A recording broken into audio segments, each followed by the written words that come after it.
кто угрожает. Нет, Кто-то я говорит, обещаю, угрожает убить будет кандидатов, сидеть. а кто-то обещает посадить. Сидеть по Так, закону. пожалуйста, вы сейчас, если По вы пришли закону. на пресс-конференцию, замолчали.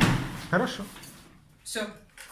Дорогие друзья, ну, я думаю, давайте мы присядем все с вашего разрешения. У нас вчера случилась чрезвычайная ситуация. Мы так считаем, чрезвычайная ситуация вообще по нашему белорусскому законодательству. 10-го мы подготовили по этому поводу официальные заявления для СМИ, общественности, правоохранительных органов. И мы думаем, что в первую очередь правоохранительные органы должны на него среагировать. 10 ноября в Столинском районе против кандидата в депутаты по Столинскому избирательному округу номер 16 Сергея, моего коллеги, Сергея Мазана и команды других кандидатов, там также присутствовали Наталья Галанина, Виктор Ковалюк, Валентин Лазаренко, которые помогали ему в проведении агитационных мероприятий, была устроена провокация и совершены действия, нарушающие ряд статей Уголовного кодекса Республики Беларусь. Вадим Макеев, предположительно житель Пинска, мы его очень хорошо знаем по социальным сетям, личность его установлена была сотрудниками милиции, и неустановленная личность в белом халате, имеющая российское гражданство, это мы впервые установили в ходе, вчера наши коллеги узнали, когда сотрудники милиции проверяли паспорта, у него оказался российский паспорт. В течение всего дня преследовали нашу команду. Данные личности препятствовали в проведении агитации, грубо вмешивались в проводимые нами предвыборные мероприятия, провоцировали кандидатов в депутаты, подобно как это сегодня делал Голиков. Вызванные нами сотрудники милиции проверили паспортные данные и документы и установили, что это Макеев, и, к сожалению, мы не знаем фамилию, имя, отчество человека в белом халате, но мы знаем, что у него российское гражданство. Может быть, вид на жительство есть в Беларуси, мы этого не знаем. Затем сотрудники милиции их отпустили. То есть правоохранительными органами не были приняты надлежащие меры по обеспечению общественного порядка. Мы предполагаем, что данная провокация имела заказной характер. В частности, в этом признался и сам человек в белом халате, когда Макеев выключил камеру, он об этом сказал Сергею. Дословно зачитаю. Ничего личного, каждый выполняет свою работу. То есть люди находились на какой-то работе. Мы предполагаем, что за нашей командой было также установлено наблюдение с использованием специальных технических средств навигации, а также применялось внутреннее прослушивание разговоров. Мы нигде публично не говорили, не указывали места, где мы будем находиться, где проводить агитацию. Это были десятки мест. Однако без особого труда В. Макеев и человек в белом халате с российским гражданством находили нашу команду и преследовали ее. Будь то рынок в Давыдгородке или отдельные улицы, даже в Столине.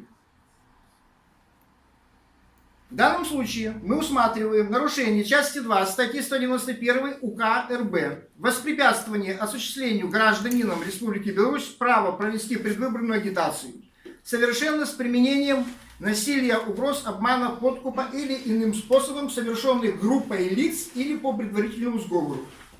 Здесь и группа лиц, и виден мотив по предварительному сговору. А также статьи 196 УК РБ воспрепятствование проведению собрания, митинга, демонстрации, шествия, пикетирования или участию в них. Более того, в адрес Сергея Мазана в течение последних 2 суток поступало несколько прямых или косвенных угроз. Отдельные сообщения можно рассматривать как травлю. Обращаемся к правоохранительным органам и требуем возбуждения уголовного дела и немедленного задержания Макеева и человека в белом халате, проведения оперативно-следственных действий и установления заказчика. Требуем также возбуждения уголовного дела против Вадима Макеева за угрозу убийством, статья 186 УК РБ. Считаем также, что нарушены части 2, статья 230 УК РБ, умышленное незаконное нарушение тайной переписки, телефонных или иных переговоров, почтовых, телеграфных или иных сообщений граждан, совершенных с использованием специальных технических средств. Все факты об этом говорят. В этих условиях уже можно утверждать, что выборы по Слонимскому избирательному округу номер 16 нельзя признавать свободными и демократическими. Мы очень быстро готовились и предоставили кое-какие факты. Травля, вот сообщение личное Сергею Мазану. Тени из прошлого идут за тобой. Тут, по-моему, раз. Далее. Смотрите. Пользователь, антиблогер, то же самое в YouTube комментирует. Тени из прошлого идут за тобой. Дальше смотрим. До выборов еще дожить надо. А бывает всякое. Большие сомнения по тебе есть.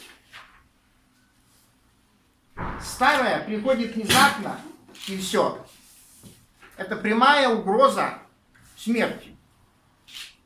Прямая угроза для жизни человека. Мы считаем именно это сообщение таким. И четко прослеживается эти же слова, они писались в открытую Макеевым Вайбер. Вот еще одно, которое ему личное пришло сообщение. Сегодня вечером мы у тебя. Ты сниматься будешь? Это уже в воскресенье ему прислали. То есть это травля. Вот этот человек в белом халате, который мы предполагаем с российским гражданством, по крайней мере мы так услышали, без парика. Впервые он без парика. Мы его видели раньше ранее на различных роликах. У вас есть, наверное, копия, где он с париком. Мне тоже. Вот. Вот, где он с париком. Кстати, участие в различных мероприятиях общественных с скрытием лица запрещено по законодательству. Человек также должен быть привлечен к административной ответственности. Потом он парик снял на 2 секунды. Мы это успели зафиксировать. Написано на нем доктор Куропатов. Вот машина, на которой они приехали.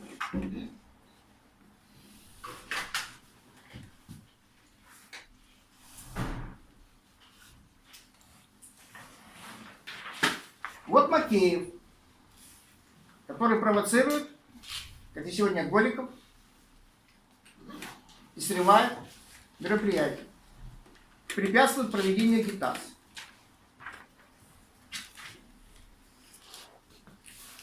По этой теме у меня все. Наверное, самый главный вопрос, что угроза жизни, это, наверное, как бы то ни было, один из самых, скажем, громких информационных поводов вообще последнего времени.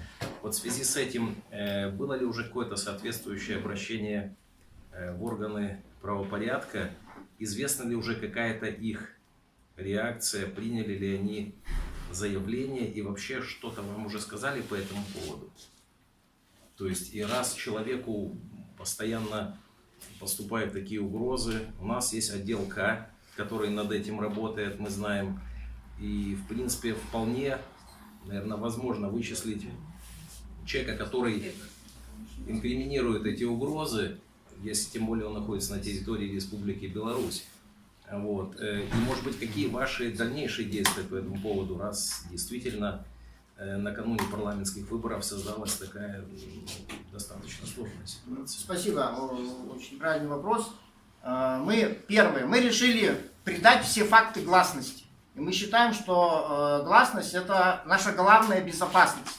Безусловно, что сегодня после пресс-конференции, сегодня к вечеру сегодняшнего дня мы отправим соответствующие и в прокуратуру, и в правоохранительные органы, и в управление КГБ. Потому что получается, что другой человек с другого государства участвует каким-то образом, пытается влиять на результаты наших выборов. Знаете, такого еще не было. Это вообще парадокс. Мы надеемся, что все органы будут активно работать На мой взгляд, для этого нужно 2-3 часа, чтобы установить этих личностей.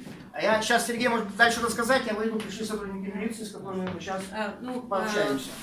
Да, может, я помогу, потому что, насколько вот мы поняли и насколько покажут все вот эти сообщения, то вчера, они начали поступать вчера эти сообщения. Они начали поступать около 13 часов первое сообщение. Сразу был звонок с непонятным шуршанием в трубку, ты где и все такое.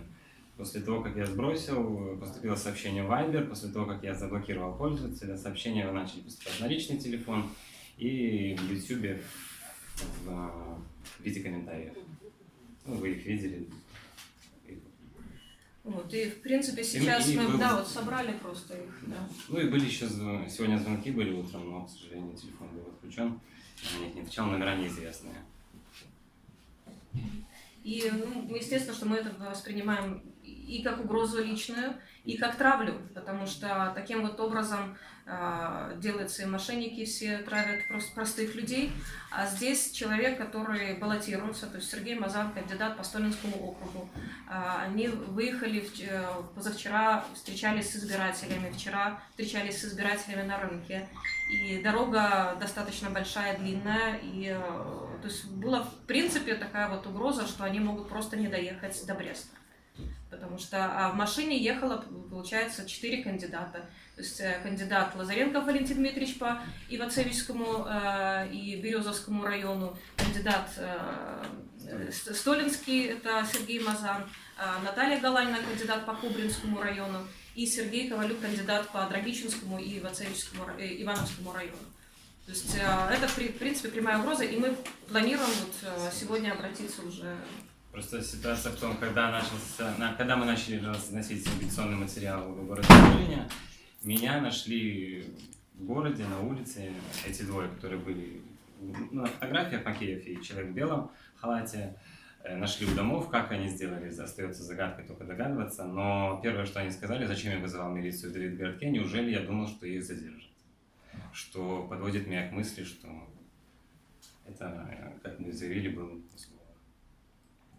Такой может быть момент, если взять непосредственно содержание, скажем так, предвыборного сообщения, скажем, ту информацию, которая размещена. Вот Игорь Масловский, в частности, размещался и у нас в Брестской областной газете «Заря». Никаких вопросов, скажем так, к нему по содержанию текста, насколько я знаю, не было ни одного. То есть текст выверенный, полностью соответствующий действующему законодательству. То есть вы не можете сказать, что это как-то связано с тем, что, скажем, ваша предвыборная агитация как-то выпадала, ну, скажем так, за рамки правового поля очерченного. Не было такого. То есть, когда мы говорим о том, что, может быть, там были какие-то призывы, как говорят, или еще что-то, то есть нельзя такого сказать. Потому что, когда мы говорим непосредственно об организации, Игорь Масловский публиковал стели, там все было хорошо. И поэтому получается, исходя из того, что вы рассказали, что было 4 кандидата, из них вся, скажем так, вот эта острие травли направлена было исключительно на вас. Потому что я был с предвыборным, скажем так, туром именно в Столинском районе, потому что мы проводили в субботу встречу с избирателями, а в воскресенье у нас был пикет в Давидгородке, далее мы последовали по деревням и, собственно, района и город Столь. Поэтому я не считаю, что это что-то было не то в моей программе. Я могу некоторые вещи дополнить. Допустим, Макея я знаю уже десятка-полтора лет тому назад. Он вообще-то когда-то из либеральной партии организовывал вынуждение, был, скажем, таким человеком больше спокойным и нормальным. А вчера не только в адрес Сергея, и в адрес Виктора Ковалюка, Галанина надо, чтобы сама по этому поводу сказала. Вот он обвинил меня, что один из алкашей принародно вот тут стоит, что похмелялись ли мы поутру, что-то вы выглядите очень и так далее. Это все принародно, и, конечно же, мы не реагировали, старались не реагировать на вещи, но это провокация. И это оскорбление кандидатов в депутаты, которые имеют по законодательству право вести агитацию. И агитацию вести в тех условиях, которые предусмотрены законодательством. Второй момент, что обычно, ну вот я и там говорил, и сегодня говорю, милиции по нормативам в 5 раз больше, чем в любом демократическом государстве, ну пусть 4. И рынок, и пикет, который там заказывали, естественно, должен был в присутствии соответствующих органов контролироваться, уже если на то пошло. Милиция минимум полчаса добиралась до этих мест. Значит, ну, чуть, может, и меньше, но тем не менее, это рынок, это воскресенье, это то как раз место, которое при таких количественных вариантах действительно должно было быть там. И мы думаем, что вполне реально, ну, конечно, это предположение, вполне реально, что эта провокация была запланирована, и, естественно, наряды, если там уже были отозваны или где-то находились на достаточно большом расстоянии, потому что, ну, зайдите вы на наши рынки и посмотрите, что там всегда наряды ходят до выходным дням, где натурально по воскресеньям, мало ли у нас людей, которые злоупотребляют спиртными напитками, и, ну, есть и тихо помешанные, и будто помешанные, все может произойти.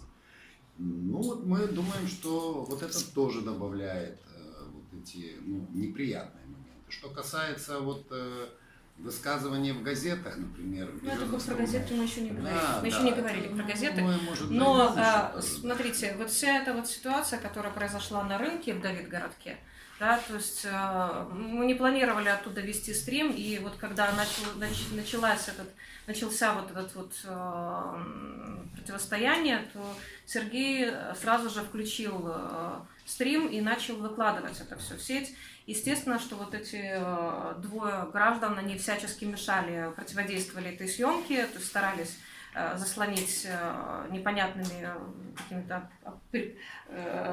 камерой или еще чем-то, да, лично собой заслонить камеру и отвлечь кандидата от работы с избирателями. Закрывали с собой стенды.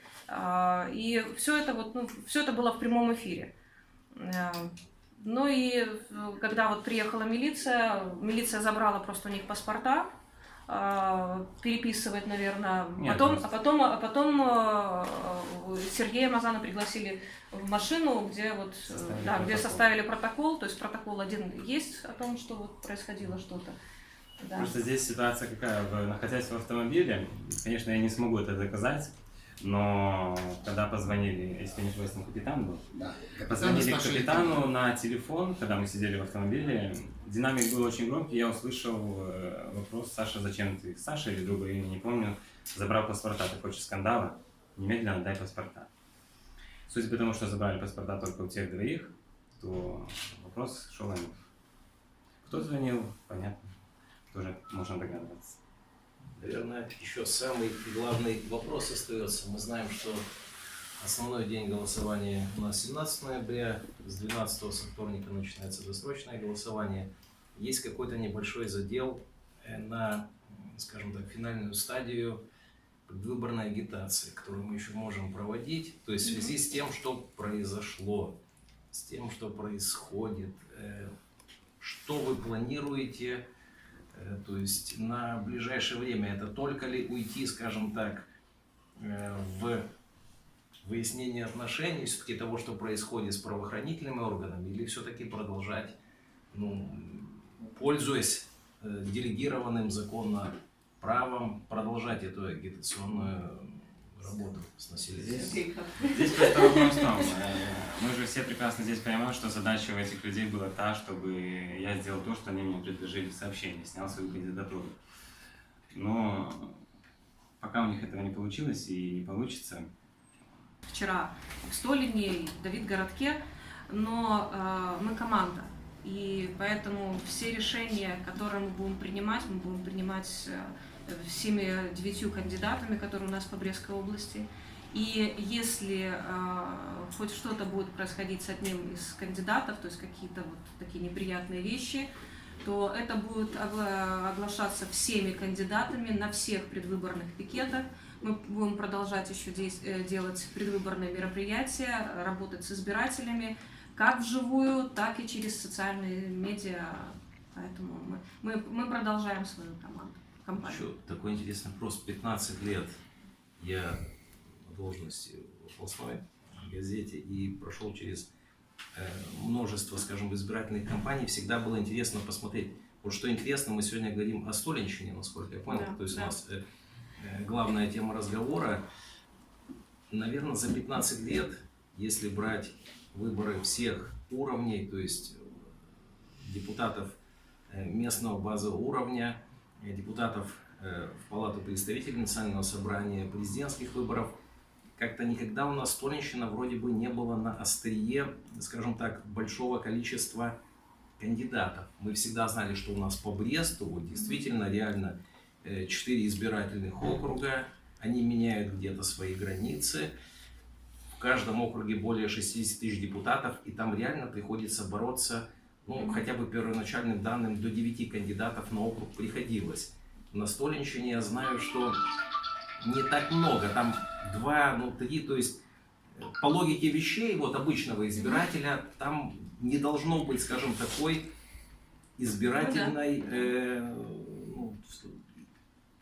напряженности, да. Вот на ваш взгляд, чем может быть связано, что именно вот Столинский район, у него какие-то особенности или почему? То есть, если бы это сказали в Бресте, честно, я бы не удивился. Или еще где-то. А вот именно в Столинском районе, самом большом, напомню, самый большой район Брестской области, несмотря на то, что в свое время и Давид Городовский, да, был район, и другие от него отошли. Что может быть связано именно с тем, что под таким прицелом оказался именно Столинский район? Ну, я думаю, что вы сами ответили чуть-чуть на свой вопрос, задавая мне вопрос, что там не было никогда такой, не было реальной кампании, не было кандидатов.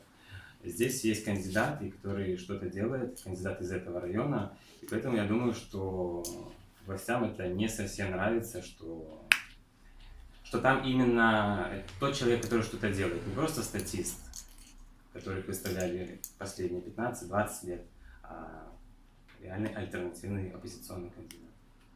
То есть вы считаете, что провокация была со стороны власти официально? Это дело правоохранительных органов выяснить, чья-то была провокация, но я думаю, что... Большие подозрения на это есть. И я немножко забегаю вперед. То есть у нас вот третий был пункт, это про СМИ, касался СМИ. Меня зовут Канюс Анна, я в выборах участвую с 2001 года, то есть у меня опыт достаточно большой. И такой грязной кампании со стороны официальных СМИ я еще не видела, честно говоря. Потому что в каждой газете, то есть в каждой районной газете была размещена статья «Жук и жаба». То есть эти газеты, вот просто они одинаковые статьи во всех районах. Это, вот у меня сейчас здесь просто это Лунинец, Маяк — это Береза и Драгичинский вестник. То есть я взяла просто 3 газеты. Но во всех газетах вот эта статья появилась.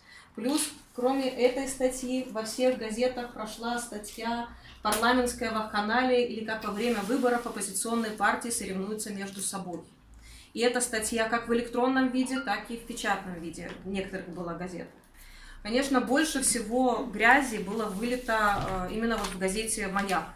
То есть это газета, которая просто побила все рекорды такой статей, которые направлены против кандидатов демократических. То есть я вот засчитаю все 9 таких публикаций. Это «Время неравнодушия» или «Есть ли у нас свобода выбора?», «Жук и жаба», «Белорусскую оппозицию жизнь не учит», 2 фельетона, в которых явно просматривается намек на нашего кандидата Татьяну Тарасевич и Валентина Лазаренкова. То есть это выборы как Лиса Тарасовна в народ собиралась. Парламентская вакханалия, как во время выборов оппозиционной партии соревнуются между собой. «Не учите нас выбирать» — это про то, как ОБСЕ дала рекомендации и как отреагировали на это власти.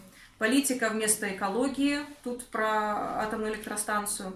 «Как я провел лето» или «Кривое зеркало», это напрямую касательно Валентина Дмитриевича статья. То есть это просто страшно посмотреть, какой складывается ситуация в районных газетах. Там нету статей, которые были бы направлены против кандидатов, другие кандидаты. То есть все было направлено только против наших кандидатов, потому что в статьях было либо это кандидаты-социал-демократы, либо это команда «За», либо это «За свой город». То есть до такой степени вот страшно, реально страшно было читать и сейчас читать эти газеты. Таких публикаций нету. И при этом всем авторы говорят, точнее редакторы говорят, что у нас районная газета, мы то, что нам интересно, то и мы печатаем, а вы, если хотите печатать, то тогда на основаниях, как предвыборная агитация, печатайте на общих основаниях. То есть это, мы считаем, что это, конечно же, неравные права. То есть здесь создано все, чтобы не голосовали за этих кандидатов. Но несмотря на это, в том же самом Столичине, в том же самом Давидгородке, можно это услышать со стрима, как подходили жители Столина и здоровались с Сергеем, они его узнавали, они его говорили, что они его будут поддерживать. То есть, прессой создается такая иллюзия, что мы отщепенцы, враги с копытами и рогами, не знаю, с чем еще, и не можем никогда договориться, и не можем ничего сделать. Я редактор районной газеты. Да. Скажите, а вы пытались на правах рекламы дать в эти газеты свои материалы своих кандидатов? Мы давали общие программы, то есть как по избирательному кодексу, мы на правах рекламы не давали. Но и в этих газетах вот эти статьи, они не подписаны, что они на правах рекламы. То есть все равно это должно быть тогда пункт, что в соответствии с избирательным кодексом данная статья напечатана за деньги из избирательного счета. Потому что я почему спрашиваю, например, у нас один из кандидатов, это Днепромовский округ, получается, использует право опубликования на правах рекламы. Это был полосный материал большой, и довольно, скажем так, он на людей подействовал. Звонили потом в редакцию и говорили, что спасибо за то, что сказали, а Виктор Степанович это право не использовал. Видите, это право кандидата. Я говорю про статьи, которые носят ярко. То есть это вот все статьи. Есть в районных газетах, кроме этих статей, да, есть статьи о регистрации кандидатов, об образовании участков, но эти статьи носят ярко негативный характер против рекламы, против кандидатов. Еще, если можно, продолжу, извините. Тоже ситуация, например, мы не видели у себя в районе, в Ивановском, я веду, и думаю, что и в других частях тоже картина, чтобы Виктор Степанович вел свою кампанию. Уже все, через день начинается досрочное голосование. Компании-то как таковой ведь не было. Один раз в программе привез в газету, в редакцию, все. Были бы какие-то пикеты, хотя бы, да, мы дали бы это новости. Но ведь нечего давать было, тоже поймите нас. Вот почему у нас ехало 4 кандидата? Потому что в субботу в начале все 4 кандидата были гостями на пикетах и на раздаче листовок у Натальи Галаниной в Кобрине. И в субботу затем приехали еще в Драгичин и Иваново, и там раздавали листовки. В субботу... Возле универмага наши социал-демократы из Драгичина тоже присутствовали в это время. Единственное, что в течение часа это проводили. Не успел подойти один из корреспондентов, который уже, к сожалению, звонил нам, не ваш. Не наш. И опять-таки, понимаете, хорошо, 1 час из предоставленного месяца. К сожалению, так. Опять-таки, Барташ, если проанализировать конкурент, главный, как писал Виктор Степанович, она за это время, понимая тоже, что для Ивановского района она такая же неизвестная, оба кандидата не ивановские, не новцы, и оба, в принципе, были в этом плане были в равных условиях. Но за этот месяц я вам хочу сказать, что она объехала и город, массу предприятий, и деревню Ивановскую. То есть она, можно потом говорить, да, про админресурс, но она в своем отпуске сейчас, она ведет компанию, и она ведет усердно. Мы сейчас не говорим о Барташ, да, то есть я могу вам ответить про Барташ очень много, почему, допустим, пресса постоянно писала ее, представляя ее, она же председатель районного совета, и за 2 месяца, за месяц даже до выборов, начались в каждой газете печататься статьи о том, как ездит Барташ по территории округа.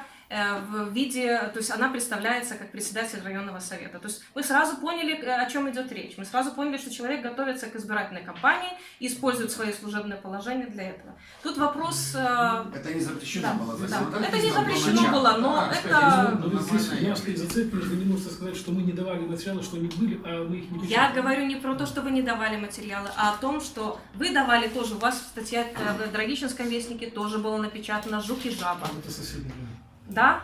То есть и в Ивацевичском было напечатано «Жук и жаба» эта статья. Она прошла по всем региональным газетам. Это уже в момент кампании. Но в начале вот на эту «Жук и жаба» никто не смог ответить из нас. Потому что у нас даже статуса не было в тот момент отвечать. Мы были простыми читателями этой газеты. Ну, что касается, может, маяка, то давайте вот конкретика. У меня отец ветеран, партизан, и мама известная в Березе, акушерка, которая полберезы там принимала свою. А отец до сегодняшнего дня в музее. И когда фамилия Лазарь Волк с четким напоминанием, откуда я, кто я и так далее, печатается в этой газете, то десятки избирателей, которые и знают моих родителей, и знают меня, а я 25 лет преподавал на психолого-педагогическом факультете, когда звонят со школы, и с возмущением, и то это возмущение просто использование как раз общественной прессы против конкретного одного кандидата. Пожалуйста, есть иные точки зрения, и кому-то я нравлюсь, как говорят, кому морковка, кому капуста. Но давайте тогда хвалите конкретного того, или хвалите, или отрицайте, и пробуйте создавать как независимая пресса, и потом Я соглашусь, но Да. все-таки сегодня не нужно абсолютизировать роль газеты. Все-таки газета всегда такая часть читателя. Газета общественная. Я с редактором говорю конкретно. Бывший работник политотдела 3, районного. Но я их называю так, а кто они такие? Я их называю своими именами. Это первые бездельники, которые не должны быть сегодня ни на предприятиях, ни в районе. У нас в Конституции записано, что плюралистические точки зрения. Давайте уже не полемику, а Вот этот начальник политотдела теперь здесь. И начальник политотдела поднимает руки и говорит: ну вы же понимаете, Валентин Дмитриевич, это от меня не зависит. А от кого тогда зависит? Он тоже член команды, понимаете? Член команды, но член команды какой? Областной команды, я так понимаю, потому что такие же члены оказываются и в Ивановском районе, и в Ивацевичском районе, извините, и в других районах. Что касается Столина, да, лет 15 как назад мы несколько ослабили эту работу. У нас как раз в городке 5 человек, членов партии нашей. И на сегодняшний день, да, они уже в возрасте, да, это под 70 лет людям, но есть и помоложе, и там двоих я встречаю, обнимаюсь, и это записано, они как раз пришли тоже туда на пикет, Я и думаю, мы что оговариваем. Может, у журналистов еще есть Давайте вопросы. Оговариваем более активную деятельность. И вот они увидели, что вот эта активность возможна конкретно. Вопрос Есть, такой, да, есть ли у в журналистов? плане, да, есть вопрос. Да. Вот вы говорите, что государственные, компании против вас, анти ведут, да? А почему вы не обратились в коммерческие издания, на коммерческий канал? Потому что это коммерческие издания, коммерческий канал, за который надо платить, да? У нас газеты, которые я перечислила, это газеты районные, которые были созданы районными советом депутатов, то есть они являются государственным органом. И если государственный орган позволяет себе печатать информацию, ущемляя права одних кандидатов и в пользу других кандидатов, то в этом случае это прямое нарушение избирательного кодекса о равных правах. Мы не будем обращаться пока что в коммерческие каналы и коммерческие газеты, просто из-за того, что мы жалеем для этого денег. Да, мы жалеем для этого денег. То есть мы пытаемся использовать эти деньги на встречи с избирателями, потому что это достаточно вообще-то накладная вещь, ездить по району, который тот же как Столинский район, либо как Драгичинский, либо Ивановский район. Он большой, то есть это надо и бензин, надо и машину, надо и, извините, получается, кандидат в депутаты не работает в это время, уходит в отпуск на этот период, но при этом всем он должен оплачивать и коммунальные услуги, и кушать что-то, и встречаться с избирателями. И мы лучше потратим эти деньги на изготовление печатной продукции, которую можем донести каждому избирателю, чем что-то такое. Финансируетесь вы из каких источников? На предвыборную программу, кампанию Предвыборную кампанию вы видели, это все данные были уже напечатаны в газетах. Каждый из нас внес свои собственные деньги на печатание листовок. Я знаю, что у Сергея там, вроде бы кто-то тоже положил деньги. Да, мы не смотрели, просто для того, чтобы напечатать листовки, необходимо было с самого начала сразу же какую-то вот небольшую сумму, чтобы напечатать листовки быстро. Поэтому то есть на период предвыборной кампании вы уходите в отпуск, я так понимаю? с момента, как только кандидата регистрируют, как только получаешь статус кандидата, по законодательству обязан написать либо за свой счет, либо очередной отпуск, то есть не выполняешь своих обязанностей прямых Где должностных. вы сейчас работаете? Я хочу дополнить еще. Подождите, я возглавляю... Сейчас я в отпуске, получается, понимаю, да, понимаете? да. Вот, но я возглавляю организацию учреждения равенства и справедливость. И плюс я еще и ремесленник, и я возглавляю Брестскую городскую организацию Белорусской социал-демократической партии «Громада», и я заместитель председателя в этой партии республиканской.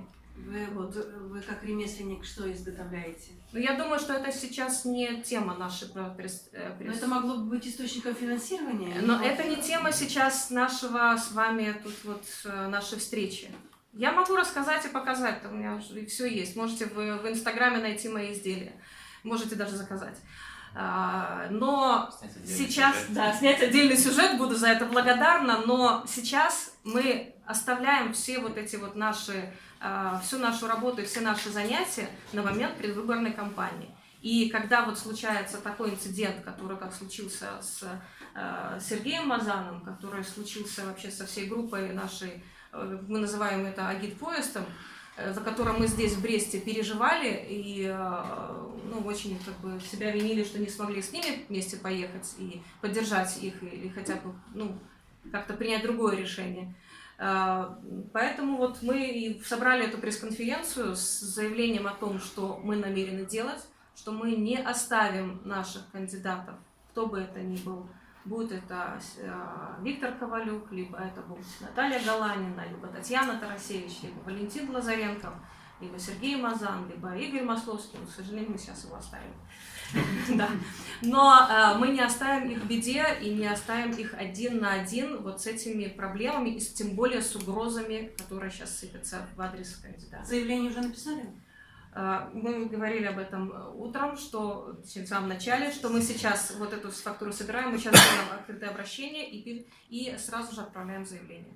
Немножко нелогично. Почему решили сначала пресс-конференцию, а потом уже обращение в органы? Ничего нелогичного не вижу, просто оно должно немножко вот отложиться. Понимаете, мы подготавливаем, собираем пресс-конференцию, объявляем о том, что зачитали вам это открытое сообщение, открытое обращение. В принципе, это открытое обращение также пойдет от нас. И уточнить статьи и отправить в милицию